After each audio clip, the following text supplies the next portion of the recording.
think I guess we can start now. So meantime, I'll be adding more students in. I think Mr. Harry, I think you can start with the introduction. Well, good afternoon, everyone. Yeah, my name is Harry. I'm the one of the deputy director of the Department of the Student Affairs. Um, you may actually notice our very big logo of Student Career Development Center at the lobby of the DSA, in short, or SCDC, right? SCDC is part of DSA if you are not aware of it, and the two of the staff that is actually a part of the center is Miss Kani. You just now have seen the introduction, and also Miss Loshini. Okay, just to introduce you that of our department has been established. That unit, sorry, our unit has been established since 2 years ago. Of course, most of you are graduating soon, so you may have seen our launch of this career center. The career center actually is already in existence a long time ago. All right, so I've been here nearly 2 decades. So and we have been doing a lot of placement program with partners, companies, and all that. So you may not realize that we are actually at the back end of helping a lot of students getting employment and also internship and also part-time from time to time, right? So what do we do? Just to introduce you, if you want to know a bit more of your career, we have a very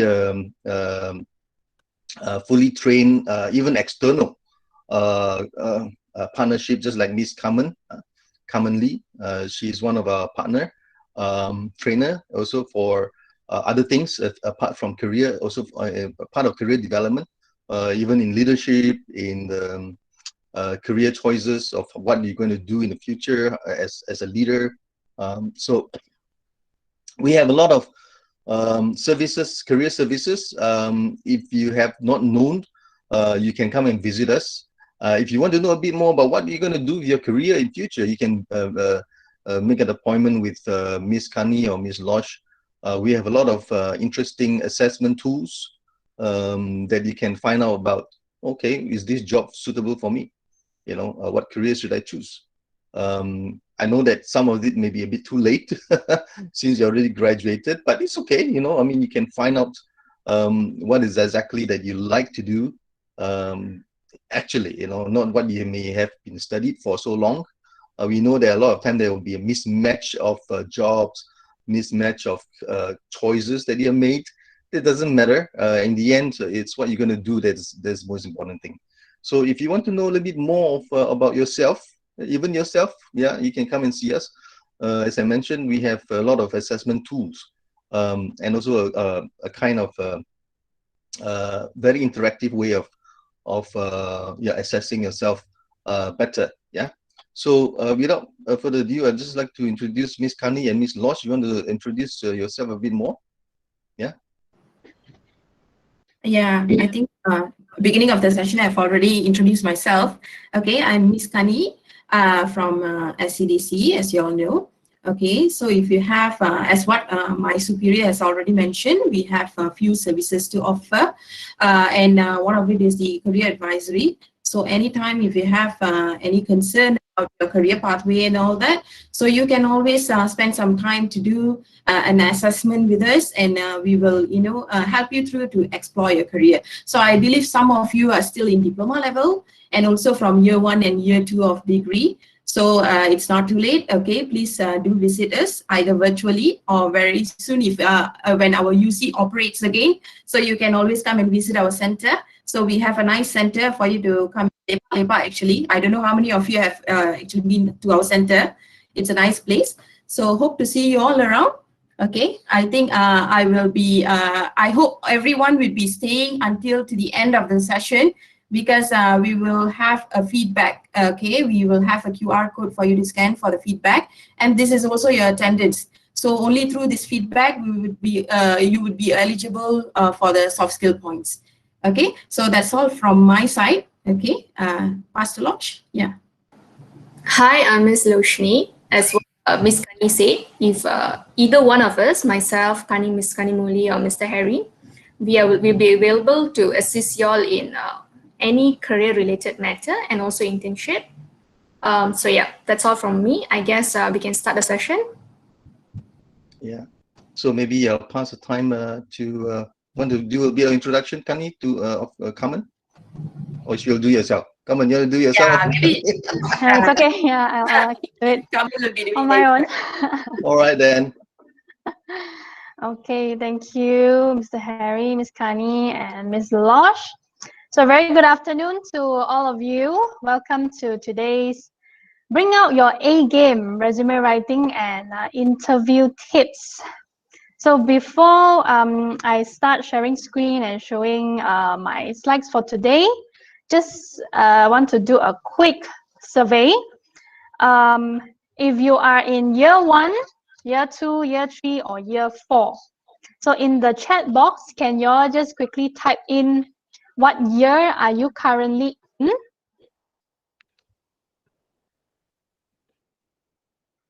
Okay, numbers. Okay, see a lot of you are 3, 4. Okay. Now there are a lot of 2. Okay. Nice. Okay. So at least we know how far ahead are you from looking for a job. Okay. Still some more coming in. Okay, so most of you are 3, 4, year 3, year 4, and some in year 2, and I see a few of year 1. So it's good for the year 1 and 2 to also join this session today, so you can really start preparing ahead. Okay, not last minute work. So let me start sharing my screen so we can start the session today. So we are here for resume writing and interview tips, and I will run you through the entire process from how to prepare your resume to a cover letter and to sending out your resume, and when you get a appointment for interview, how to prepare for the interview, what to prepare. So this is the process that we will go through today. So let me quickly introduce myself. I am Karmen. I'm the founder of Teenage Malaysia, and I graduated in the US a few years back with a Bachelor of Psychology. And ever since I've been back to Malaysia, I've been working mainly with teenagers and youth like you guys. And I'm also attached to a youth NGO called My School of Life and My Parentis as their youth influencer to do workshops and talks in various schools, universities across Malaysia. So welcome to today's session. I'm gonna make it a bit simple and quick so that you can understand, not to make it too lengthy, because in online setting it's a bit hard to stay focused for too long sometimes. So we are all here wanting to know how to write a good resume. So the purpose of a resume is not to get you a job. What is the purpose of the resume? Anybody want to do a quick guess? You can type in the chat box. What is the purpose of the resume?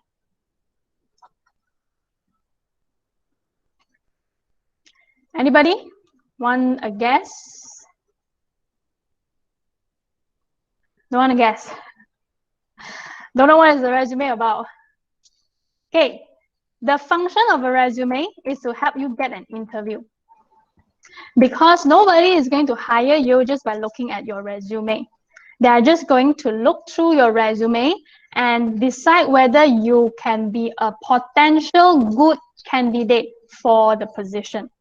And that will make the company decide whether you are good enough to be called for an interview. So I want you guys to be clear about this. Resume helps to get an interview, not the job itself. Okay? So when you send your resume to a company, how many seconds do you think the HR manager will look at your resume? So I want to guess a number. How many seconds? Okay, 6, 5, 10, 10, 3. Okay, some answers coming in. 1 second, that's okay, just a glance. 15, 10, okay. 7, okay. So on average, 6 seconds. Okay, the HR manager or whoever in the HR department who is doing the screening, they will spend on average 6 seconds on one resume. So you have these 6 seconds to let them capture the keyword in the resume so they can make a decision whether you are a good fit. It only takes them 6 seconds, okay? So now, this is an example of a resume. Do you think this resume is easy to read, or will it capture your interest to read? You can type a yes, no, a little bit lengthy, okay? Now all of you are saying it's a bit hard to read. Yes, so it's the same concept as how we don't like to read textbook because there are too many words and too many tiny words. So we have to understand that HR manager, they are also a normal human being. And if we give them a lengthy, very dense text, they also don't want to read. Okay? So it doesn't mean that you fit in more information about yourself, you will get a higher chance. No, because they may not even read it. Okay? Yeah, so remember this when you are typing, when you are preparing your resume. So this is a kit scan map. The one with red color, it's where the person's eye will stay the longest. And then the yellow, and then the one in blue, and those blank side of the paper, it's where the people will not look. So if you can see the one on the left side, at the bottom, there's like a block of text. People will generally skip that. Okay, so you will see some of the focus area and sites that people will look at. And sometimes when you are looking for a job, you will see these two different documents that companies will require you to send in. It's either a resume or a curriculum vitae, or CV in short. So are they the same or different? Can you guys type in whether it's the same or different based on your current understanding? Different. Okay.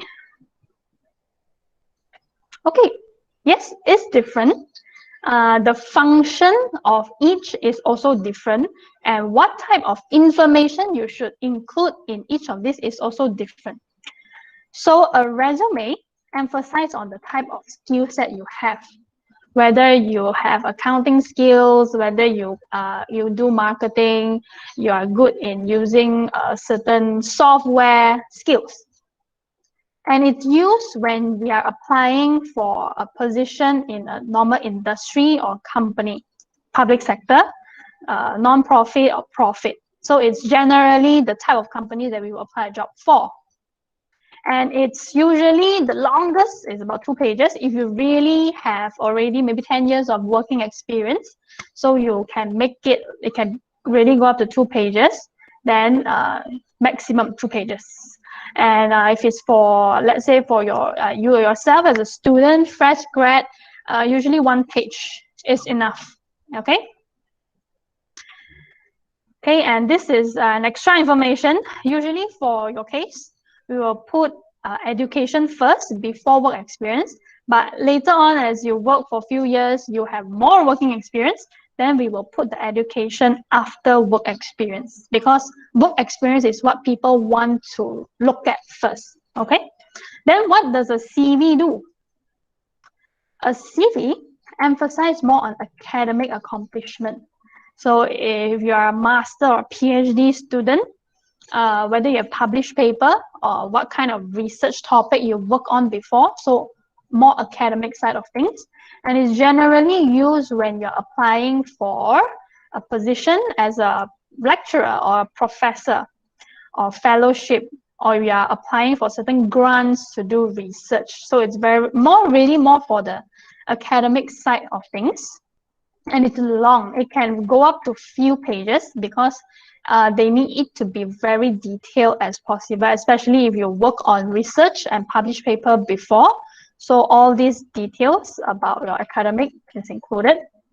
Okay, and it's really more education, academic based. And some of the companies in Malaysia, they will put CV as a document that they require you to send in.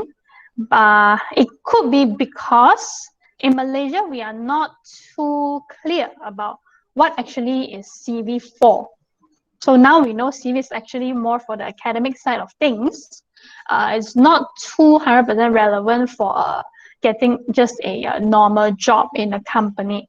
But if they require you CV, it's something similar to a resume that you can submit as well. So you can just change the title to a CV. Yeah, but for a regular company job, they still want to look at the content for a resume to decide whether they can call you for an interview.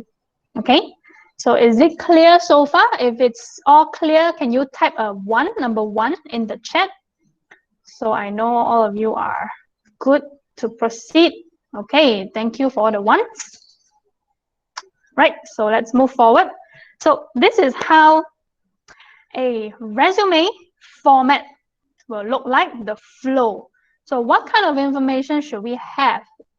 Number one, it will always start with your name, and then we have your phone number, email, your location, where are you based, and your LinkedIn URL. Okay, so this is always at the top. And after that, we will have an executive summary. So it's a very brief introduction about your background, what you are trained, the areas that you're trained, and what are you looking for. So these two things, usually 2 sentences or 3 sentences. Who you are, your background, what you are looking for. Okay, and after that, it will be your education background. This is also very straightforward. The university that you graduated from, and then you can put in bracket the year of graduation, and underneath is the qualification, if it's a bachelor or if it's a diploma, and the major that you're in, and you can include your CGPA or your major GPA. So it depends which one is nicer to put. Okay, and underneath you can put some highlights of courses that you have taken, which can show that you really have that sufficient training in the area and relevant to the position that you're applying for. Okay, then after education is your work experience. If you have any part-time or internship experience, this is where you include it. And what are the type of information to include? I will go through it in a while. And after work experience is your campus or community involvement. So depends on the name that you want to label. Some people will put as a leadership activity, or I will name it campus community involvement, because not everything you do may reflect leadership, but it's all part of what you do, the involvement you have when you are in campus or outside of campus, meaning it's a community, whether you volunteer or you have some self project that you partner with your friends and then you guys did something. Okay, so all these are the 5 main category in a resume.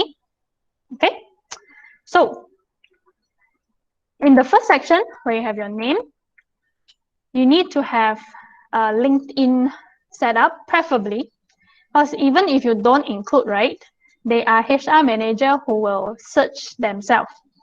because with your name, we can technically search for a lot of things about you. So you want to actually get that ready instead of having them to search for you. Okay. LinkedIn, it's not difficult to set up. They already have all the different categories where you just need to like put in the information. So it's almost like setting up your Facebook or other type of social media account. And the information you put up there should always be professional and reflect what you can do. Okay. And you need to use consistent branding. Okay, we are not superstar here, so it's not too much like the big branding, but you should use the same name, same spelling. So if today your name is maybe Tan Sing Wai, okay, for example, I don't know if there's anybody with the same name here. So for them, your name is Tan Sing Wai, but you also have an English name called David. So you have to decide whether you want to go with Tan Sing Wai or David Tan Sing Wai or David Tan. So there could be like different variation of how you want people to know you.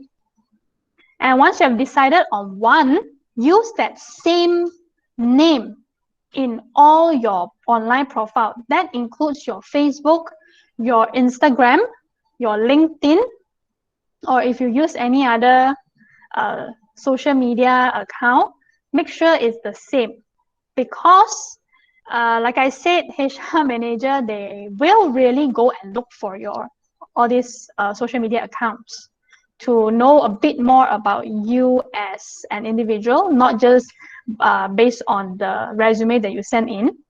So if they found you, but your name is different, so in your resume, maybe you put your full name, Tan Sing Wai, but in your Facebook, you have another name. So some HR manager will think twice or think further, like why do they want to put a different name? Is it something that they want to hide, or they don't want people to know that, oh, this is actually the same person? Yeah. So use consistent branding to save all this trouble. Okay. And use a proper profile picture.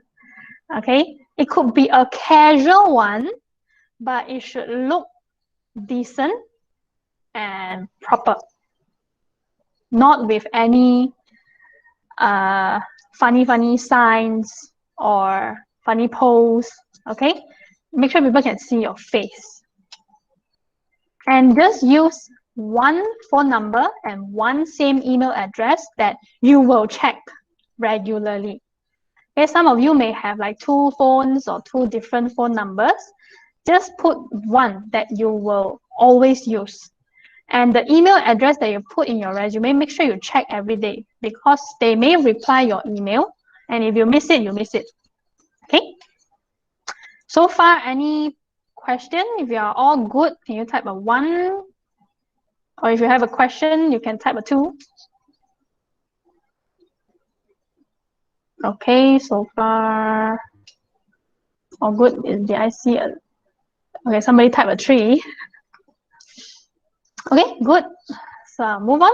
So this is your top section where you have your name and contact information. And next one, we move down to your education. We use reverse chronological order, meaning whatever happened the most recent, you should put it first. You work backwards. Okay, the most recent one first. So you can put your recent one, if you are doing a degree, put your degree first. Or if before your degree you have done, let's say a diploma, then you put degree first, then diploma, work backwards. And moving down to your work experience, you should use a lot of keywords. So this is very, very important. Again, very, very, very important. I'm going to say it 3 times. How to find the keywords? When you go to your job street or any kind of job searching portal, when you click into the job, they will show you what type of job scope, or what is this role's responsibility, what kind of person are they looking for. You will see all this description of job that is required for this person to do. So this is where you pick up all the keywords. And you should use these keywords and put it in your work experience. If your work experience is also related, because it should reflect. I've done this before. That's why it makes me a suitable candidate to take this position. This is the logic. Okay? So you need to go through all this. This section is very important, and pick up the keyword. So you use these words in your work experience description. Okay? Important. Now, if you have worked before, now most people only put the name of your previous company, but please also give a line of description. What is this company about? What do they do? Because not everybody knows all the company that exists out there. So you may have that work experience, but if your company also is kind of related to this job that you're applying, the company, the business activity, what do they do? If it's a marketing company, you know, marketing company can cover a lot of different things. So you can be more specific and mention, okay, this company specializes in digital marketing for SME. Then it gives the HR manager a clearer idea. Oh, okay, so this person actually knows digital marketing and they know how SME works. Okay? And you should list your achievement or your work experience in 2 to 5 bullet points per job. And per bullet point also shouldn't be very, very long. Just 1 line or 1.5 line. It should be precise, concise. Okay, straight to the point. You don't need all the fancy words. And remember the keyword. Okay, so when you put in your work experience, you can quantify them. Use number.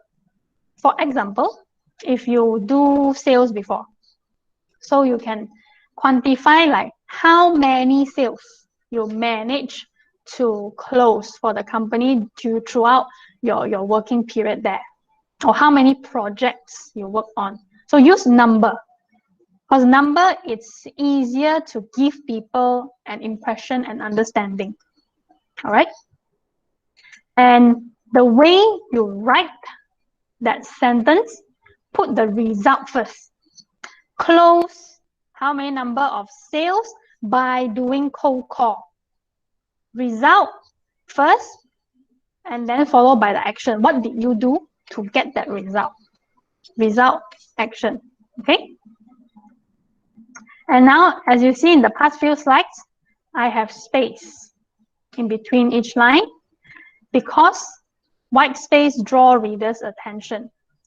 So when you put that, the most dense chunk in your resume will be your work experience. So you want them to really be able to capture all the keywords. So use white space. Have a proper spacing, so it don't look like they are all like crumpled or crammed together, which makes people hard to read. And I don't even want to read in the first place. Okay, spacing important. And generally, just use a normal font, Times New Roman, Arial, and don't put color, just black font on a white background. I know there are some template nowadays, and those templates come with design. If it's simple, not too fancy, it's okay. But if it gets too colorful, it makes it hard to read. Because the objective is that you want that 6 seconds that the HR is going to spend reading a resume for them to capture as much information about you as possible. So if you put some really fancy design, it will distract them. Okay? And don't use pronouns. What is pronouns? Can someone give me an example? What is a pronoun? Can you type? What is pronouns? English class. Nobody's typing? He, she, we, yes. So pronoun is I, you, he, she, it, we, they, all this.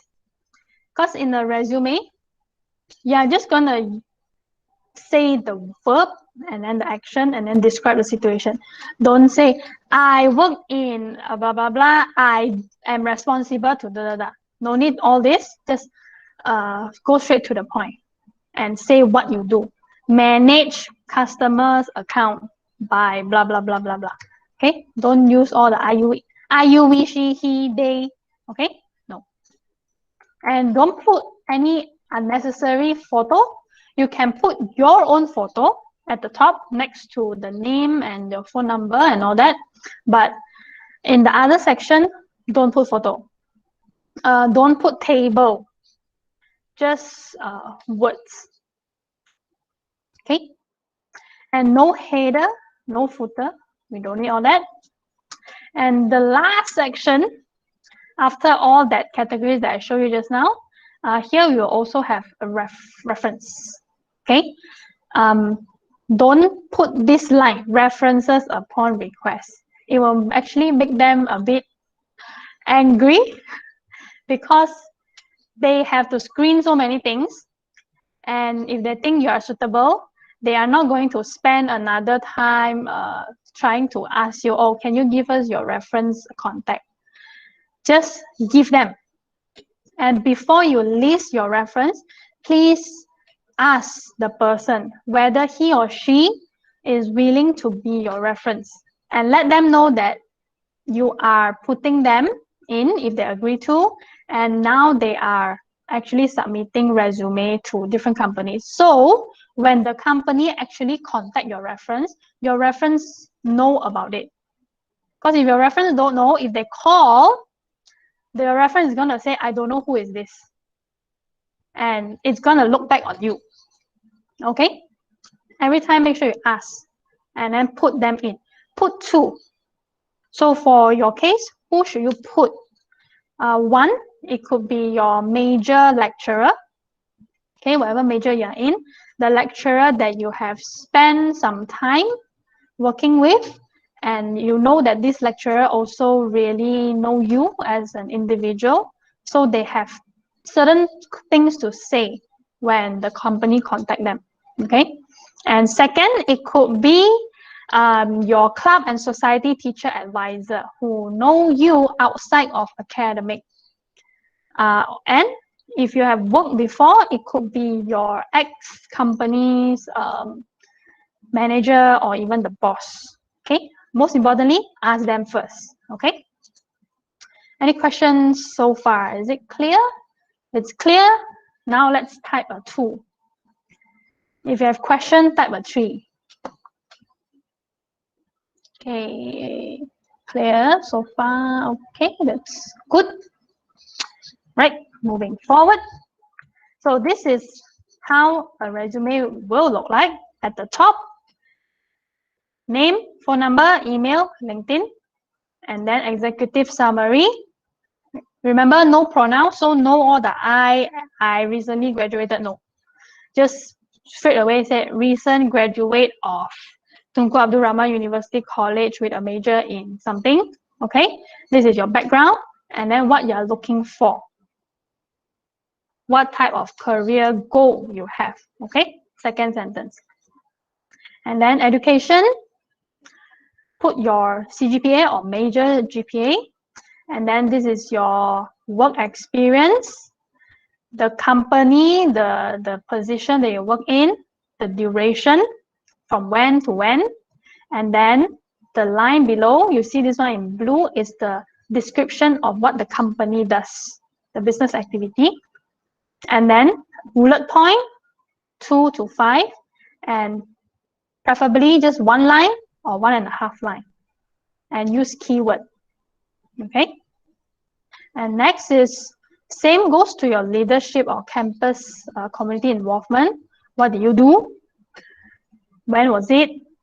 Give a bit of explanation. What is the project about, if it's a project or event? and then bullet point, same thing. And use keyword. Keyword is usually verb, organize, manage. Okay. And then later on at the bottom, that's where your reference will come in. Okay. So just put their reference and then put the name, the name of the person. Who is this person? The title. If it's your lecturer, then it's a lecturer of Thai UC. And then put their contact, email or phone. And you need to ask for permission from this person. Okay. Now, those are some information for resume.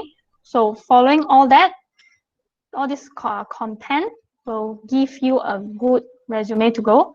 And what to put in your resume, it really depends on each of you, because every one of you have different experience, different background. So first thing you need to do is to start thinking first and organizing what are the things that you can include in your resume. Note them down first, and then only structure them into the way that the resume should be. Okay. And now let's move on to cover letter. Have you all seen the word cover letter before? If you all have, can you type a Y? A letter Y. Heard of cover letter? Yeah, only few people. Okay. Bit more. All right.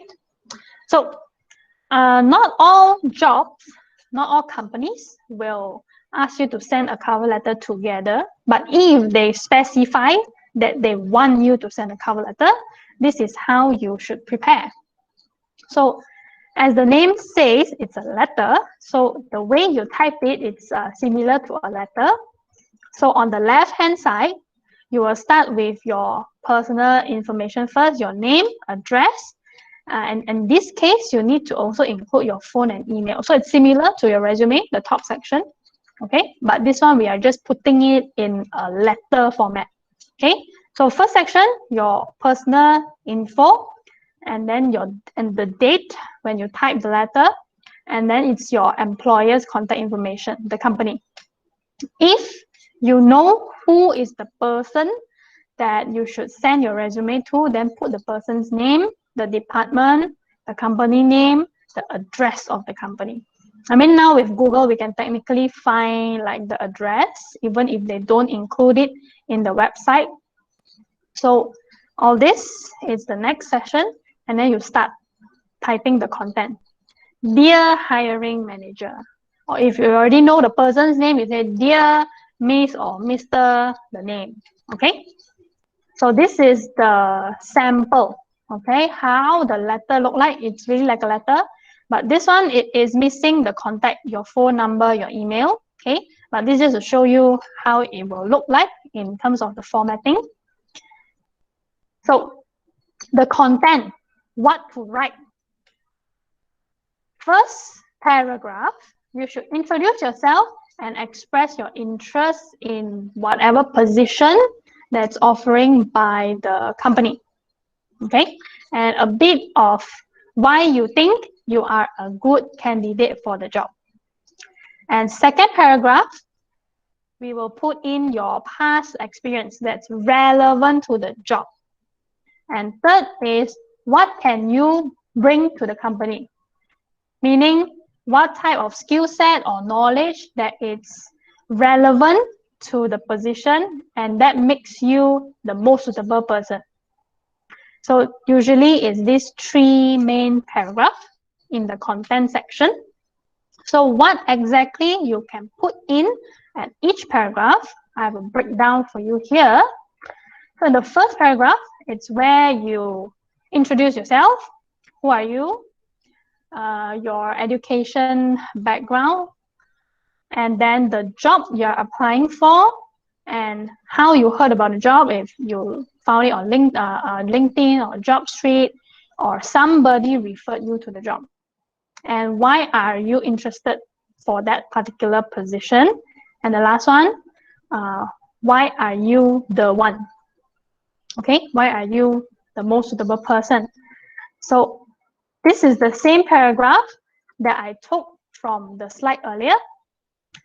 So here we need to specify what position. So this person is applying for entry-level IT technician, and he saw this opening posted on LinkedIn.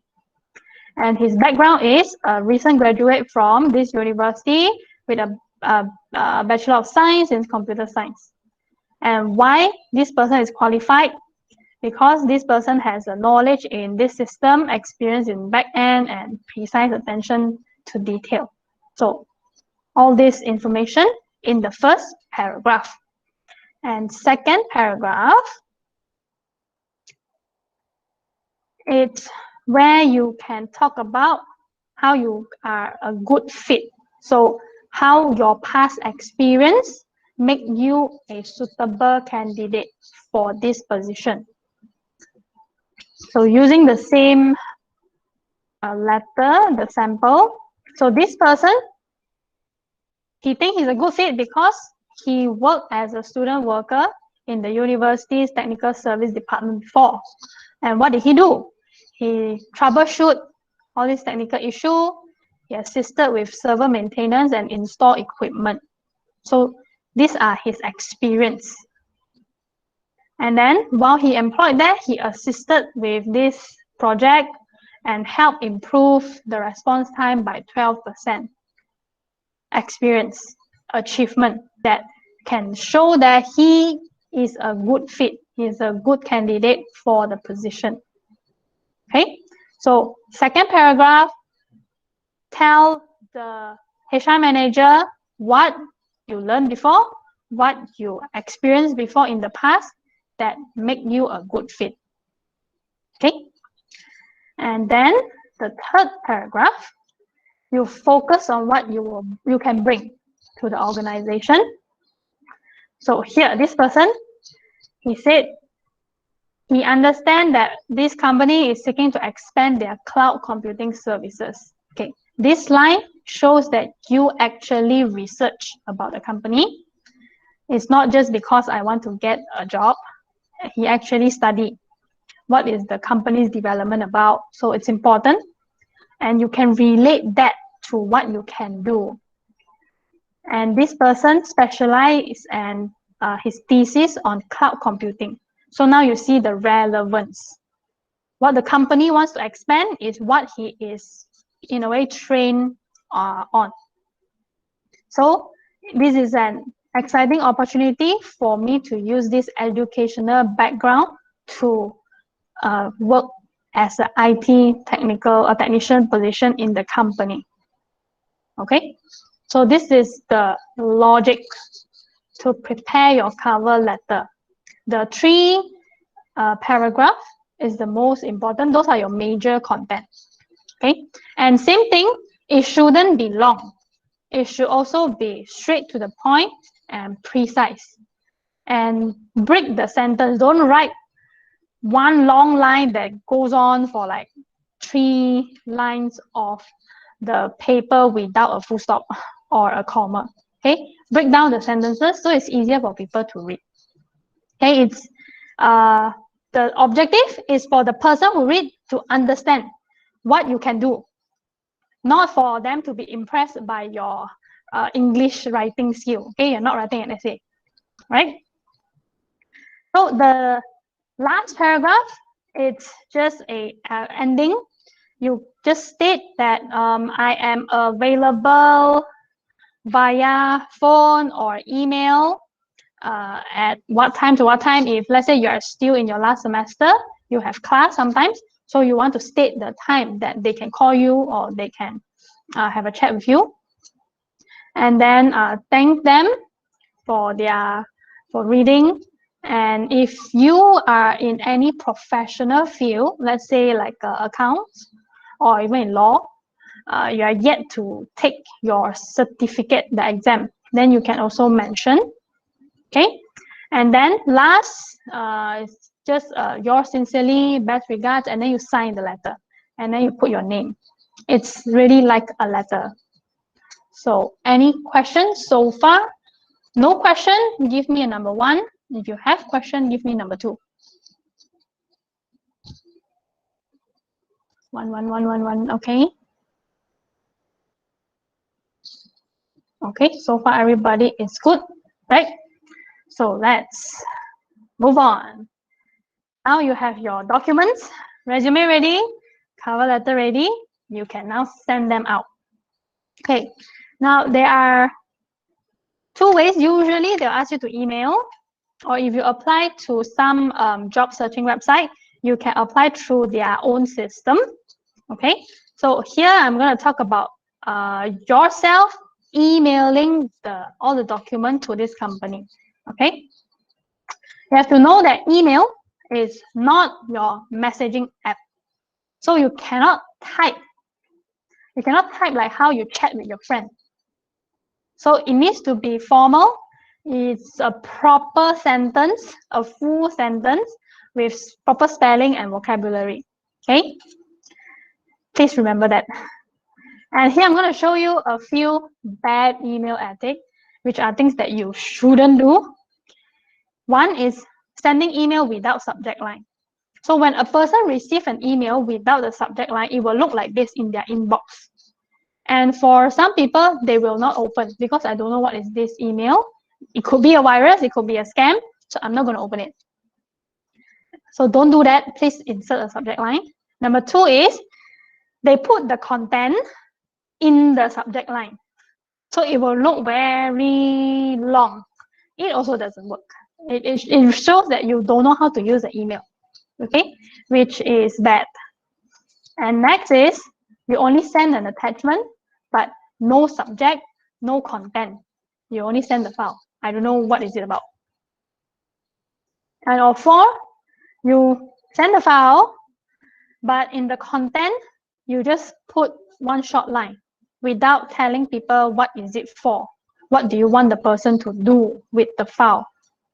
Okay, so all this is bad. Don't do that.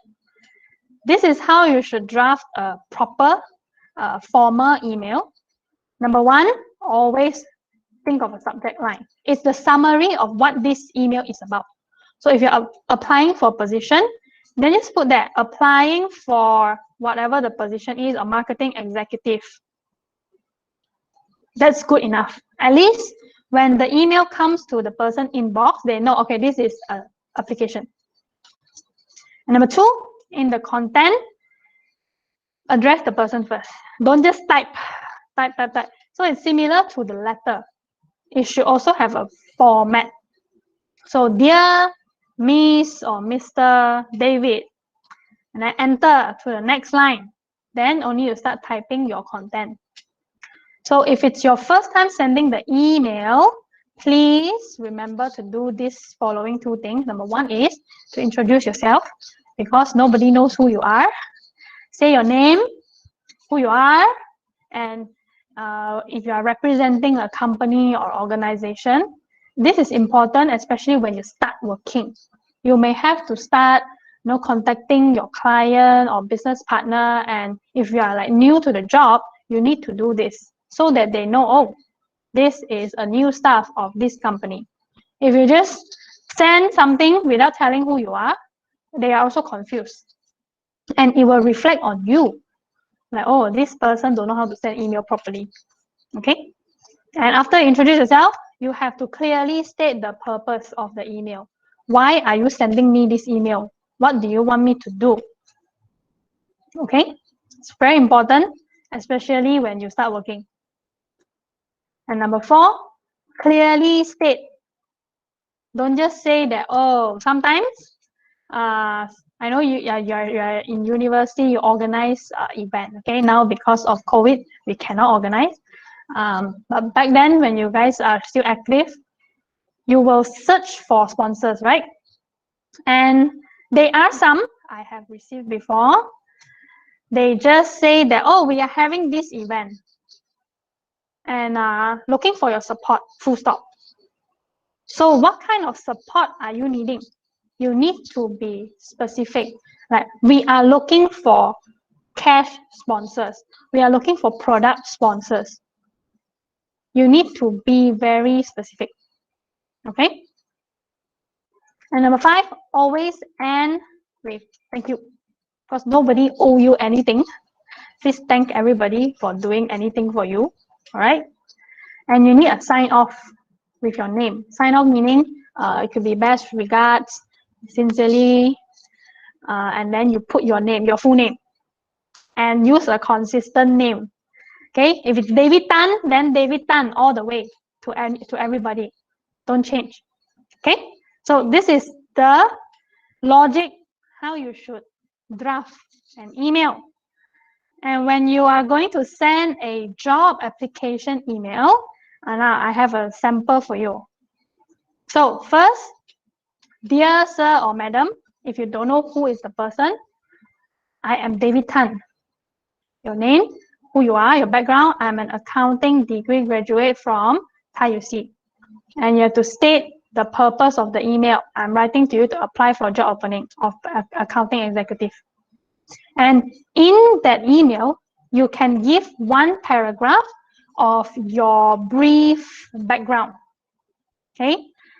Before they look at your resume, they already have an idea. Oh, this person is from this university, has this kind of background. Okay. So it gives them a stronger impression. They can remember you a bit more. So second paragraph, you can tell your education background and some of your highlight of your work experience that's related to the job that you're applying for. And then third paragraph, tell them how you can be contacted. Okay, you can specify again your email and your phone number. And I look forward to hear from you soon. Thank you. And then sign off and your name. This is how you should draft an email, a proper email. Okay, and then you attach your resume. Some people forget to attach. Yeah, this is very, very serious. So make sure you check. Don't just type and then you never even read again. Then you just click the send button. Read first, proofread. Okay. And take note of all this too. In email, don't use emoji. Because it's not your messaging app, like I said already. And whenever you're sending document, use PDF. Okay, it's safe. So they cannot download your Word file. You send a Word and then change certain information. And because if your resume, if you send in a Word document, they download it, it's also in their Word document, and they accidentally press certain button on their keyboard, and then it changes your resume. Okay, so PDF is the safest. And in your email, please type in proper spelling. Don't use short form. A lot of people, if you type with your phone, the I, it should be in capital letter. Okay, not that small letter. And use proper vocab. I have to emphasize again. Proofread and send your email within office hour, 9 to 5 or 9 to 6. Okay, because if you send at 3 a.m., when they receive the email, they can see the time when you send the email. So if I am the HR manager, I saw your email, it's sent at 3:30 a.m. So for me, I'll be thinking, what is this person doing at 3 a.m. not sleeping? Well, if I hire this person, will this person be late for work every day because you sleep late? Okay, so this is important. And I know some of you, to save time, you will send one same email to a few different companies. Please don't do that because they can tell. Send individually so you can have a bit more customization. So you can actually mention the company name in the email, and because each position that you're applying or their business activity could be different, so you can type things that are more relevant to each of these job and company that you're applying. Okay, and they can really tell if you just send the same thing to everybody. Yeah, you need to make them feel that you are sincere too. Okay, so far, is it clear? If clear, give me a Y. Give me a Y in the chat if you are good with all this so far. Okay, thank you, all of you. Now, this is the next thing. Email has the to button, has a CC button, has a BCC button. Now, how many of you here, you know exactly what is the difference between these three things? If you know, give me a 1 in the chat box. Do you know what is the exact difference? How to use these three things? Okay, nobody. If you don't know, give me a 2.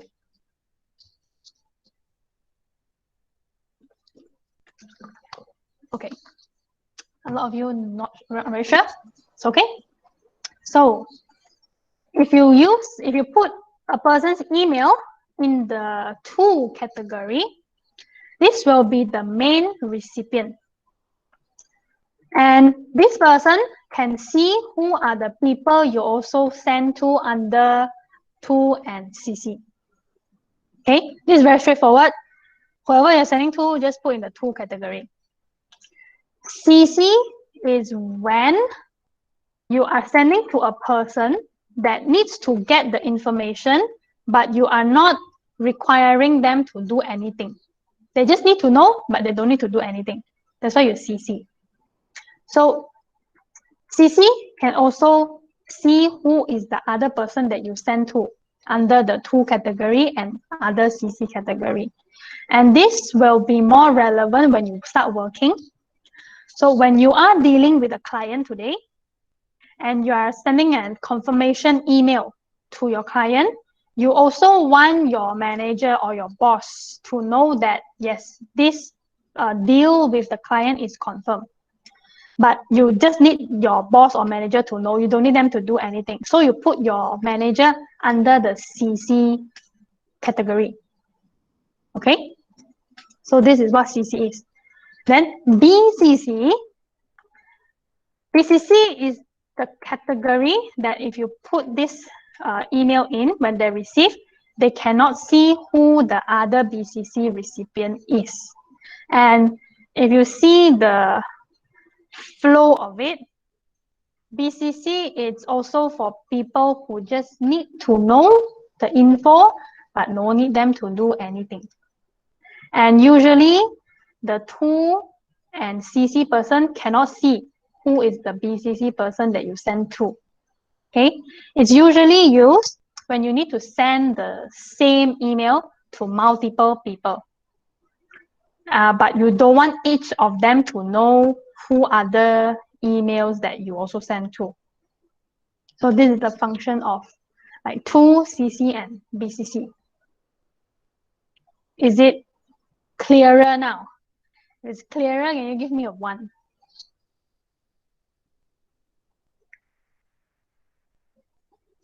Okay. Okay, thank you. So just one last example.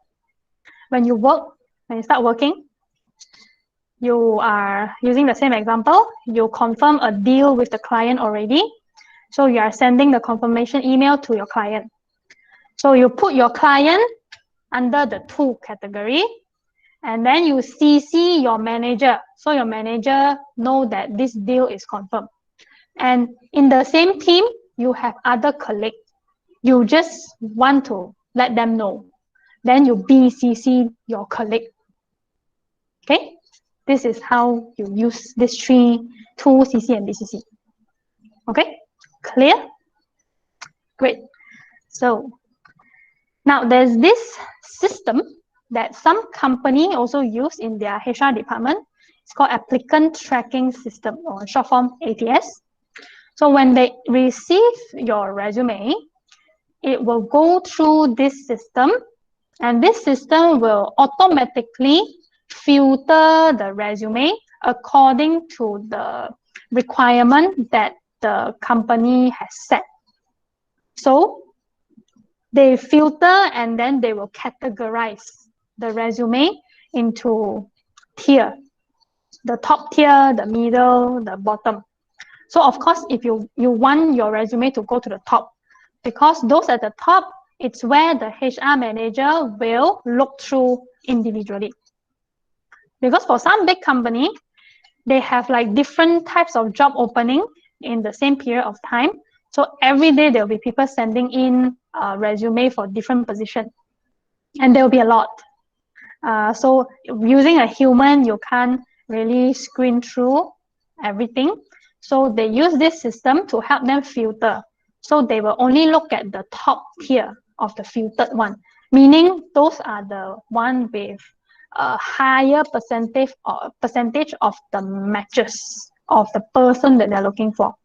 So how can you beat the system, or in a way to make your resume fit into how the system works so you can go to the top tier and you get a chance for the HR manager to actually look at your resume?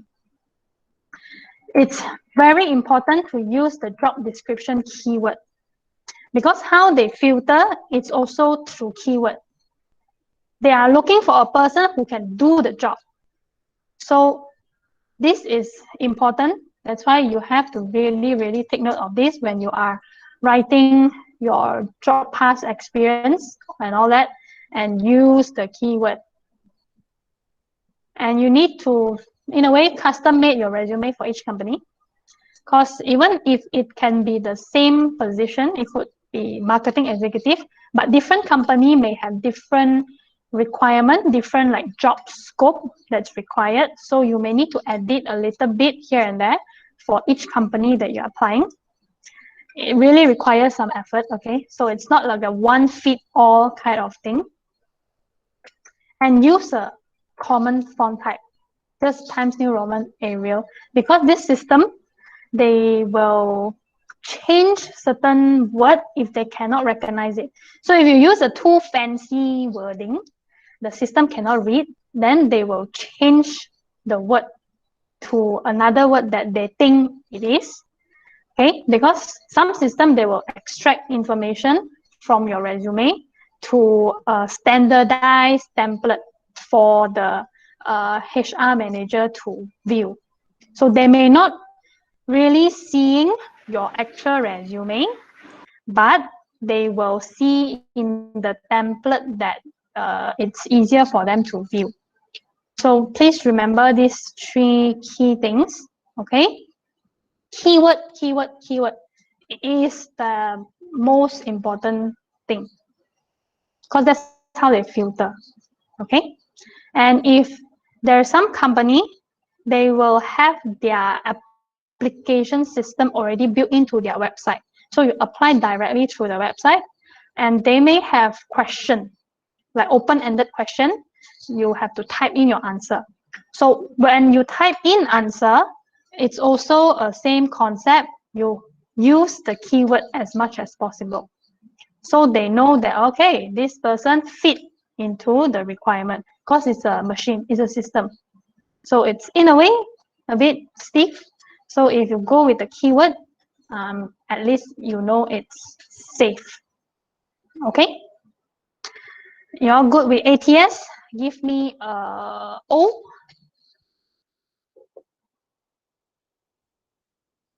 Okay, love O. Yes. Okay, nice. So now, after you send your email and all, or even through all this system, what are you going to do? After you submit, should you just wait? Should you just wait? Do you think you should just wait? If you think you should wait, give me a W. If you think don't wait, do something, give me an X.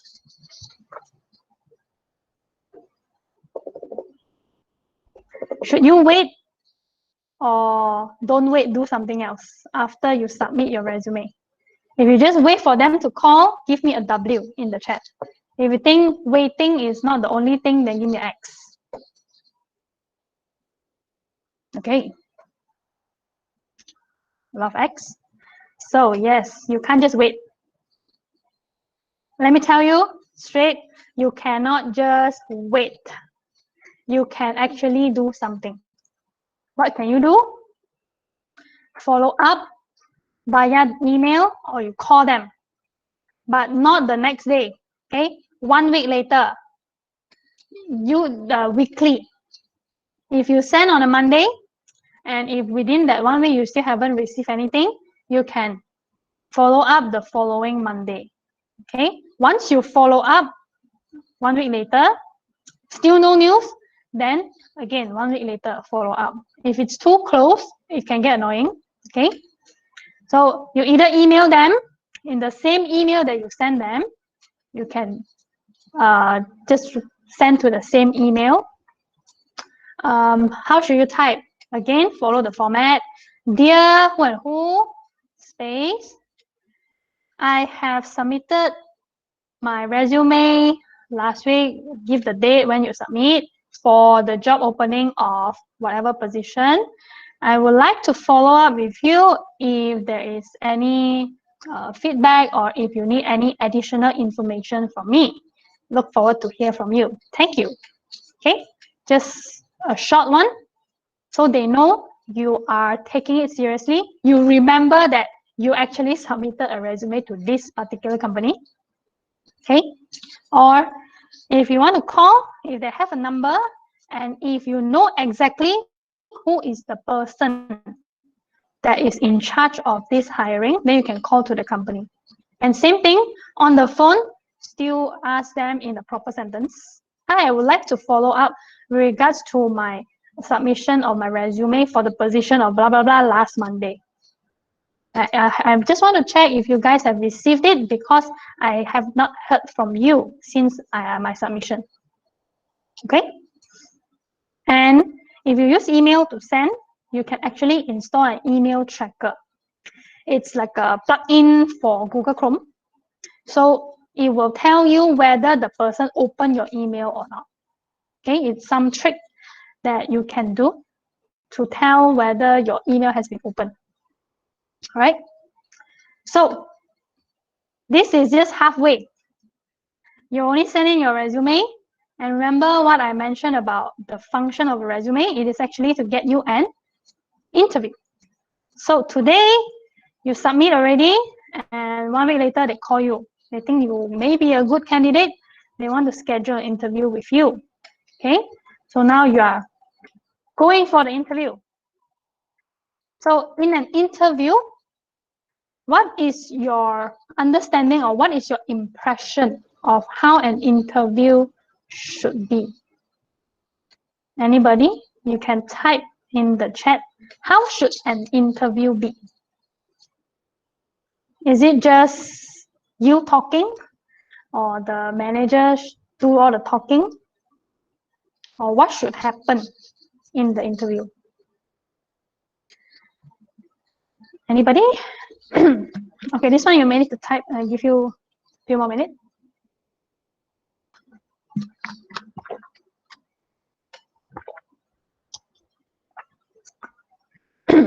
Who should do most of the talking?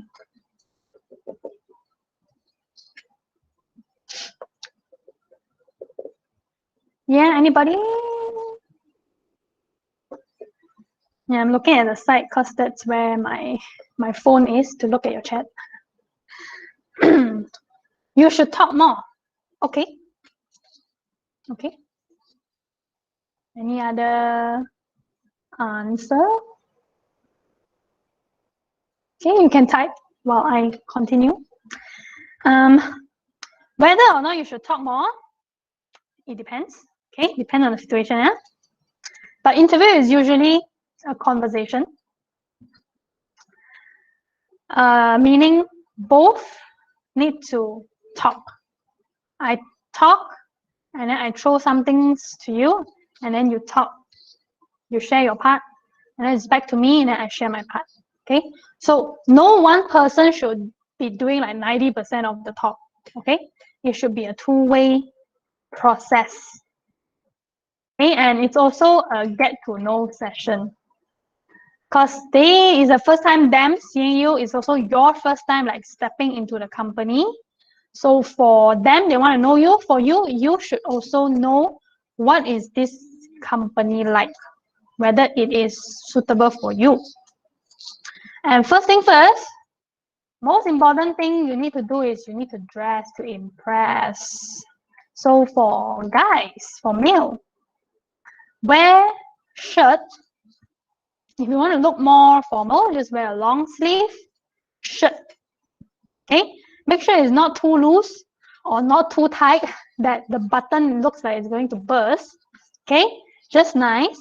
Because if it's too loose, it will not look good. And pants. Make sure you iron your shirt and pants. Okay, and wear a shoe, covered shoe, not your sport shoe, not your sneaker, a covered leather shoe. Even if you don't have a leather shoe, it's fine. You can wear those covered fabric type of shoe, but just not your sports or sneaker. Okay, and if you decide that, okay, I want to be more formal, if you're going to like a big company, you can wear tie. And if you really want to be very, very formal, you can wear your suit. Okay, but if you choose to wear suit, make sure your suit is really fitting. Because if you don't wear your suit correctly, you will not look good. Okay, and tie, you wear a tie, make sure it's all neat, it's center. Okay, don't look like you don't know how to wear a tie but want to wear a tie. Okay, comb your hair. If you used to gel your hair every day, then just do it as how you would usually do, but not too fashionable because you're not going on a date. You're going for a job interview. All right. And if your pants is too long, okay, you can either fold it or 1 week before, please go to the tailor and trim it so it looks nice, looks fitting. Okay. Now for female, you can do light makeup and your hair just neat. You don't have to necessarily like tie your hair or anything. But if you are not a person who will usually make up, and if you are comfortable without makeup, you think you look okay, not too bad, then you don't have to put makeup. Unless your position is a role that will require you to always go for meeting like client, then you may need to do makeup. Because if you are in that kind of position, the company will want their staff to look presentable to outsider. Okay, but if you are just your job is in the office all the time, then if you're not comfortable with makeup, don't do. Okay, and what you can dress is you either wear a one-piece dress with a blazer, or you could wear a pants suit, or you could wear a skirt, okay, shirt and a skirt and a blazer. And make sure if you're wearing a dress or skirt, it's knee length, not too short, because when you sit down, we know, right? When you sit down, it will move up. Okay, so it's also to make you feel more comfortable when you are sitting in the room doing the interview. So you don't have to be so concerned that you're pulling here and there and don't know how to sit. Okay, and it will look more professional too. If it's too short, it's not too nice. Okay, and shoe, up to you. You can wear heels, but not the like 4-inch type of heel. Everywhere you walk, you will have the sound. Okay, it can be a bit distracting. So you can wear flats or just these short heels. Okay, no sneakers too. Okay, look professional, not too casual. Right. So other than dressing, most importantly, be on time. So what is the definition of on time? So if today you are to go for an interview, your interview is at 10 a.m. What time will you arrive? Can each of you type in? Interview is 10 a.m. When will you arrive? Okay, 15 or 30 minutes. Wow, 9 a.m. very early. Okay, so you can arrive in the building as early as you want, okay, if you are really afraid of the traffic, okay, but you only show up at the front desk, the reception, 15 minutes earlier. So if your interview is 10, at 9:45, you can go to the front desk and tell them, I am so and so, I'm here for an interview with whoever that is. You're not going to go there at 1 a.m. unless you want to camp there or sleep in your car, which is dangerous. And you will look very messy because you are not going to get your own bathroom to, dress up and everything. So 15 minutes early at the front desk. But how early you want to be in the location, up to you, if you want to beat the traffic. Okay? And next thing, throughout the whole session, actually, the moment you step into the office, you need to show interest. Even when you're talking to the front desk, you should already show the front desk that I am excited to come for this interview and I hope to work in your company. Okay? Because now some companies, they will check the CCTV. From the moment you walk in, they will check how you walk, how you behave, okay, until the moment you step into the interview room with them. Body language, eye contact, very important. So look at the person when you talk to them, not down, not the other side, not up, not around. When you talk, look at them. When they are talking to you, you also look at them. Okay? And body language is how you sit. Okay? If you have a table, you can put your arm on the table like this. Okay? Or like this. Or if you just want to put your hands down, you can just put on your lap. Just relax. But don't fold your hand like this. No, no, no. Okay? And sit. Just either sit straight, okay? Both your feet on the ground, okay? And then you are resting your back slightly on the backrest, but don't slouch. Sit straight, okay? And if you want to cross your leg, if it's comfortable, cross and sit straight, right? And most importantly, you need to be genuine. Don't try to think of a standard answer to answer them, okay? Because now, when you Google, there are a lot of like template of how you can answer interview question. Those are very standard, very general. We want to know who you are. Okay, so you need to be very real and genuine. And if you have time, you want to do a bit more things, you can actually visit the office area like few days ahead, before your interview, or if you really arrive very early on that day, then you can walk around, you can see what type of people will usually work in this area. If there's any restaurant that's serving the working people there, what type of restaurant are they? If there's any public transport over, and how do the people behave when they're going to work? Are they like rushing? Do they look stressed, or they are quite happy, energetic? So get to know a bit of the culture of the places around there. Okay, that's if you want to do. And those things that I mentioned are things that people can see. How you dress, how you behave. It's what people see about you. And then more important thing you need to impress them next is the way they think about you. So it's through the things you are going to say when they ask you question, okay, or throughout the conversation. So this is a very, very general question, and probably the most important question. They will ask you, tell me about yourself.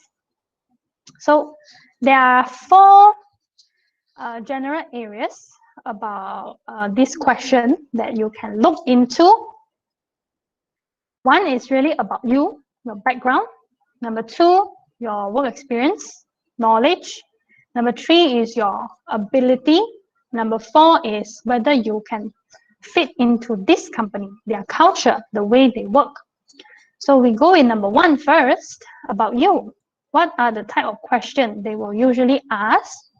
Your strength, your weakness, and where do you see yourself in 5 years?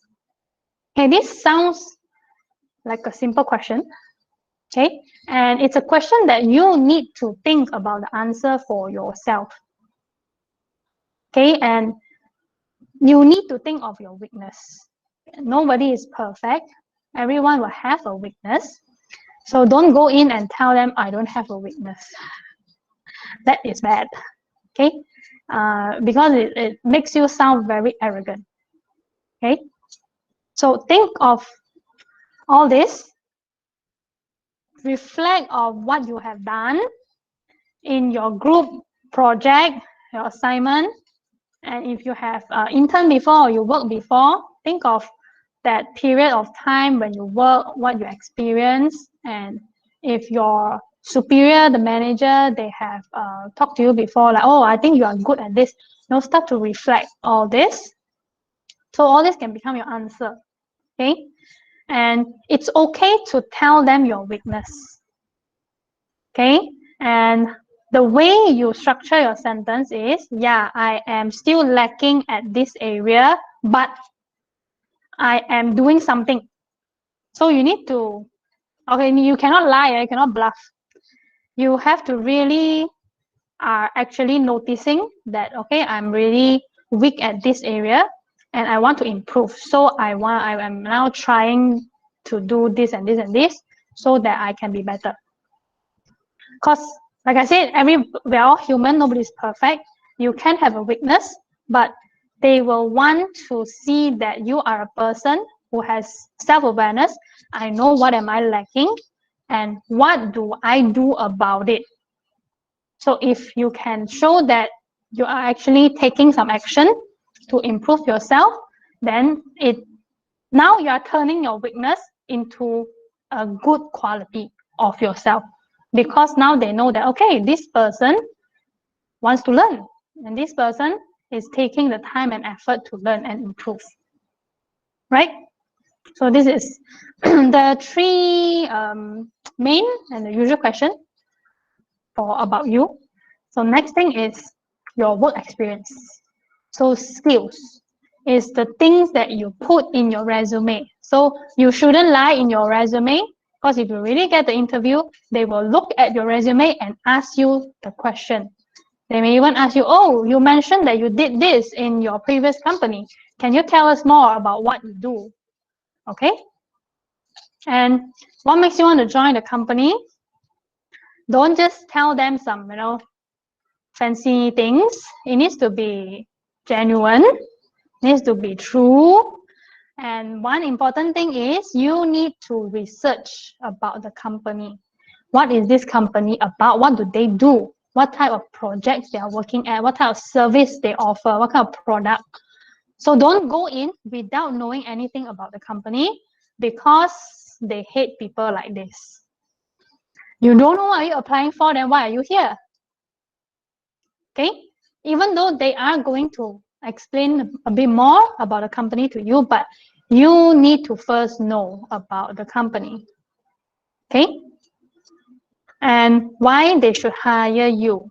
So that's why you need to be very clear about what is this position, what is the job scope about, so you can really put yourself into the position and tell them, yes, I am a good fit because I can do this thing.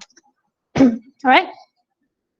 And number 3, they may ask you a behavioral question where they say, oh, so you have you mentioned under this leadership activity in your resume that you are a president for this club and society. So can you tell me what have you done before when you are president? Okay, so how can you structure your answer is this STAR method. You can see the one in both: situation, task, action, result, STAR. So you tell them what is the situation that you guys are facing at that moment, and what is the task you're assigned to do, and what did you actually do, and what is the result that you get. So it could be this. So it is during the university anniversary celebration. Our club is assigned a task to put up a festival for the school. So I put up a team and we work together with whoever that is, and we got how many partners coming in, and we managed to put up what kind of things. We organized a workshop, we invited external guests, and the festival has about 10,000 students turn up. and it was also attended by whoever. Okay, so put it in a storytelling. Okay, it's clear. Because sometimes when you are a bit nervous, your thoughts will be here and there. Okay, so you need to practice a bit first. Okay, and remember this star, so you can tell the story in an organized manner. Or another type of question is situation. So if you have a team member who is not doing the job, what will you do? Okay. So all this you have to think through first yourself before you go for the interview, and be honest, because it's easy to say, if I get this question that, oh, I will talk to the member first and see what is the problem that my member is facing, and then we try to help the member as much as possible. Yeah, it's easy to talk, but realistically, what are you going to do? Because not every HR manager will buy this type of general answer. They want to know, like, what exactly will you do? Because when you are in a company, it's everything you do can either make them profit or make them lose money. Okay, so think about like a real thing that you will do. Will you report the team member to the superior, or what other things? Okay, and you need to be honest. Don't try to think of the answer that the person want to hear. The answer should come from you, right? And the last thing, will you fit in? So these are the type of areas that you can start looking into and start thinking. Your ability, what you can do, and because you know yourself best, what kind of person you are, and what kind of working environment will be more productive for you, and whether you have all this ability or capable of fitting into their company culture. So company culture is another thing that the HR manager will look at, because when they talk to you, they can feel you, they can feel your energy, they can kind of know how you will be. And if you are a bit too different from the rest of the staff, they will be afraid that if you cannot fit in, then you can't perform the job, because they will want all their staff to actually be able to come together as a team, right? So if the company staff, they are all like very outgoing person, but you are not, and usually like maybe once a week, twice a week, after work, they will like go do like group activity. They will go watch movie. They will go have dinner together. But if you actually don't really like that kind of working environment, then you will find it very hard to continue staying and working there. Okay, so look inside to know who you are before you can tell people who you are. Okay, I know this is a bit heavy, but so far, is it okay? If you guys are good, can you give me a 1?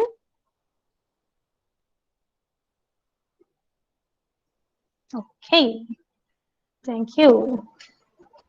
Right. So here I want to emphasize, you need to have a clear career goal before you submit your resume. You need to know what you are looking for, what I want to do. Because there's someone, a senior who told me before, if you chase money, the money will run away.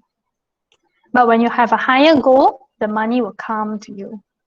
Okay? And when we say chasing money, when you chase something, the person will run. Because money is ultimately an outcome. You have to do something so that money will come. Money is a result. So what is that something that you want to do that can help you to also get the money that you want? Okay, choose that something. That something is your career goal. Because if your career goal is, oh, I want to be rich. How? It's the how that should be your career goal. Because if you do something so well, money will come automatically. Yes. Okay, so don't chase money. So throughout the whole thing, it should be a two-way thing. They ask you something, you answer, and then they will continue to ask you, you answer, and towards the end, they will ask you, do you have any question? Usually, we will say, oh, no question, and then we smile. But here are some things that you can also ask.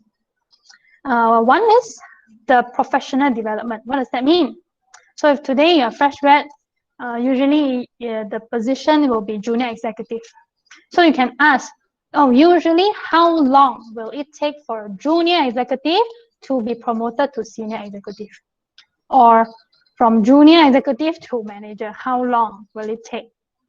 This is relevant question because there are people who want to plan the time that they want to work for to reach their career goal.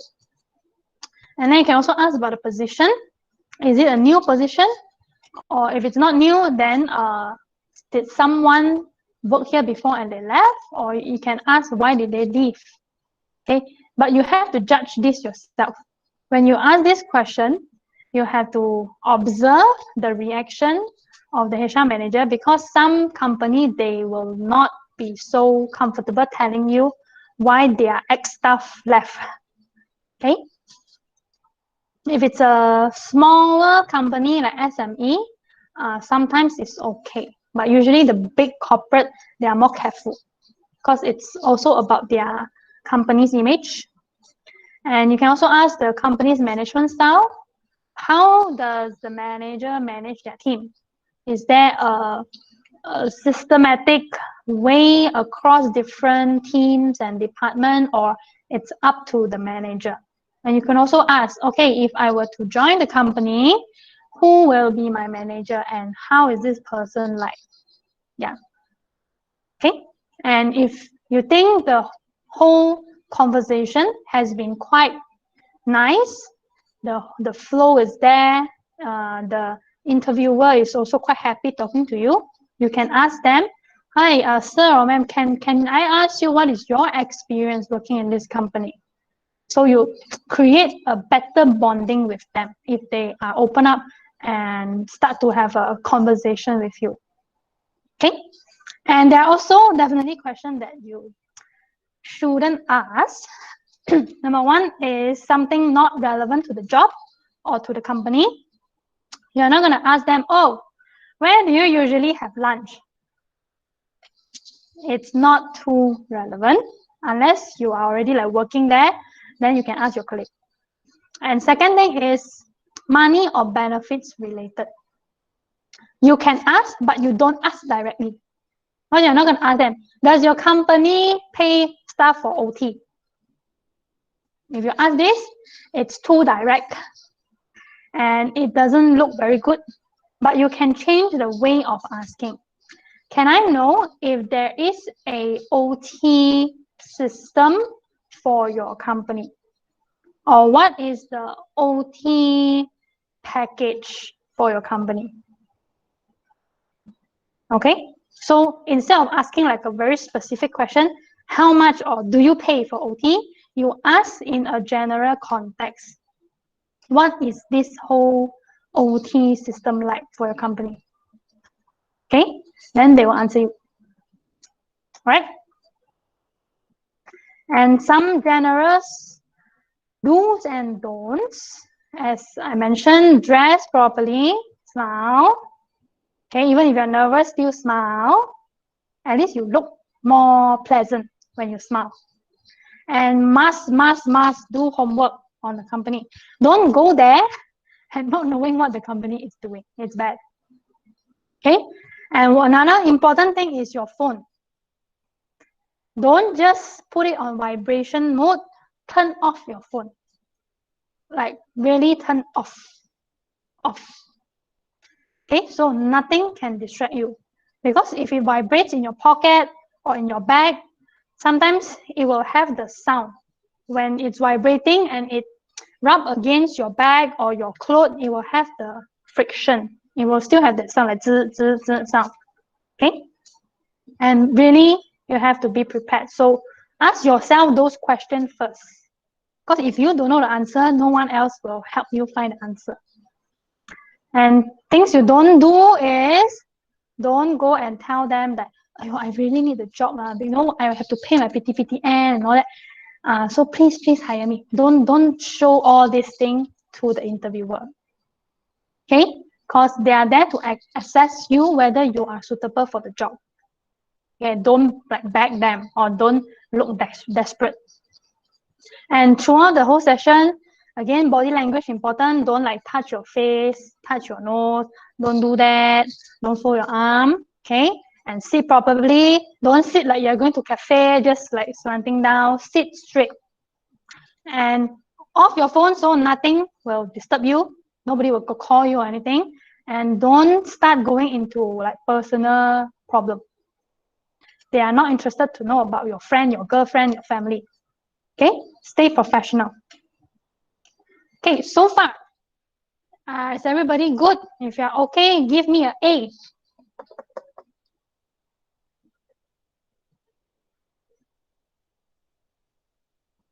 You guys are okay so far? Give me an A.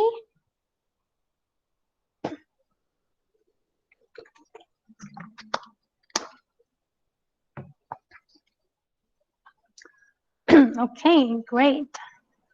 So now, because of COVID-19, there are quite a lot of job interviews are done online, whether it's through Zoom or Google Meet or any other of the company internal platform. So you also need to be prepared for an online setting of interview. So here are a few tips for you.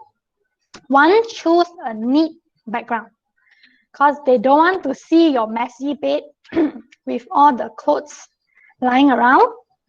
So it's either you choose a wall. So you see my background, it's like plain white. Or you go to a curtain. Okay, curtain, at least it's like a single color. Okay, it's important. Don't show the bad side of your room. And number two, you should also dress up in full. In case you need to stand up and like walk somewhere and pick something, they will not see you, okay, just the upper half dressing up, but then the bottom, you're wearing shorts. Okay, dress everything in full. And number three, how you position it's whether you're using your camera, laptop, it should be your eye level. The camera needs to be at your eye level. So like for me today, I actually lifted up my laptop. So I am seeing directly to the camera of my laptop. Because if it's too low, the angle looks funny. Okay? And you need lighting. It's either you sit facing a window, so there's natural lighting coming in. Why? So that you don't look very dark. They need to be able to see your face clearly. Or if you have table lamp, you can put it in front of you and let it shine on you. So it's clear. Okay? And last thing, test run with your friend. Okay, set up all these things. Lift up your laptop or have a phone holder for your phone so the angle is at your eye level. Put up your lighting or sit exactly at that place that you will want to do your online interview and call your friend. If they say we want to use Zoom, then you use Zoom and call your friend.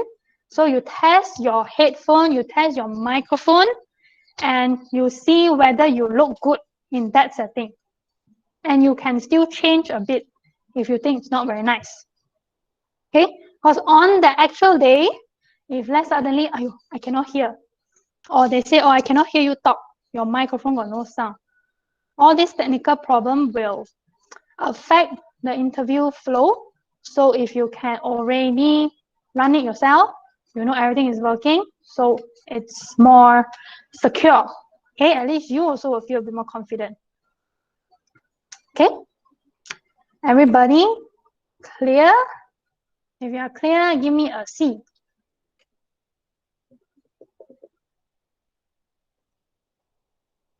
Okay, nice.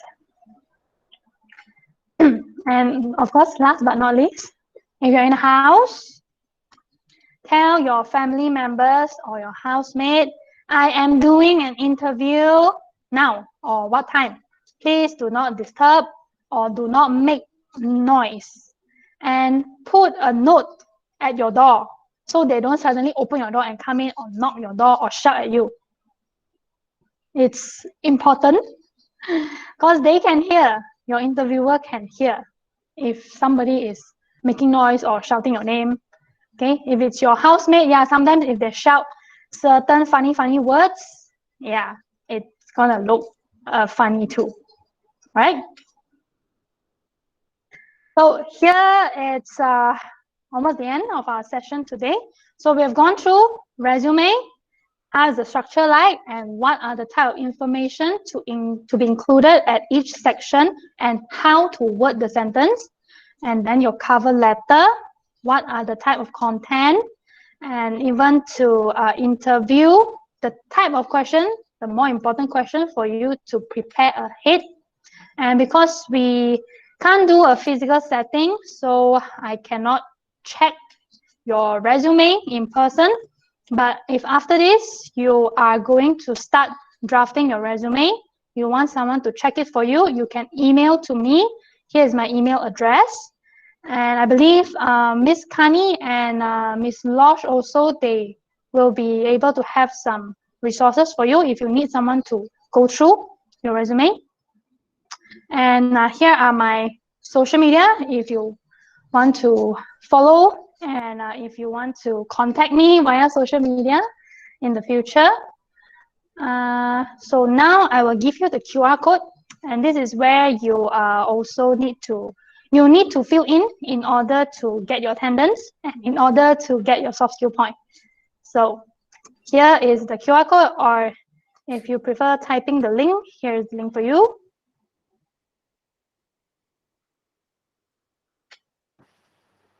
Yeah, please scan the QR code, fill in the details. Okay, I've also put in the link in the chat section. Okay, please visit our ThaiUC SCDC Facebook page for future updates on our interesting career events and activities. Okay, so the link is in the chat as well. Okay, also the link for our career fair, our upcoming virtual career fair platform is also there. Please register as participants, especially for those of you who are in final year, who will be looking for a job and also internship placement. Okay, please feel free to register. It will be from 29th of March until 2nd of April. This is going to be a virtual career fair, so it's accessible 24/7 for these 5 days. But chat session will be from 9 a.m. to 5 p.m. with the companies. So this is your chance to, have a networking session with the companies. Even if you are in year 2 or year 1 event, please do visit us, get to know the companies for your future career preparation. Okay? Career is a journey, so start from the beginning. All right? Hopefully whatever that Karmen has shared today is useful for you, beneficial for all of you. So hope you've got the ideas of, what is a good resume and what you should put in the resume and you shouldn't, and also about the interview tips as well as the email etiquette and all that. Okay, so I would like to thank Karmen. Thank you so much, Karmen, for spending your time to, sharing your valuable knowledge with all our students. All right, thank you so much. Hope to see you in other sessions as well. So on behalf of the Career Center, we thank you. Hope to see you soon as well.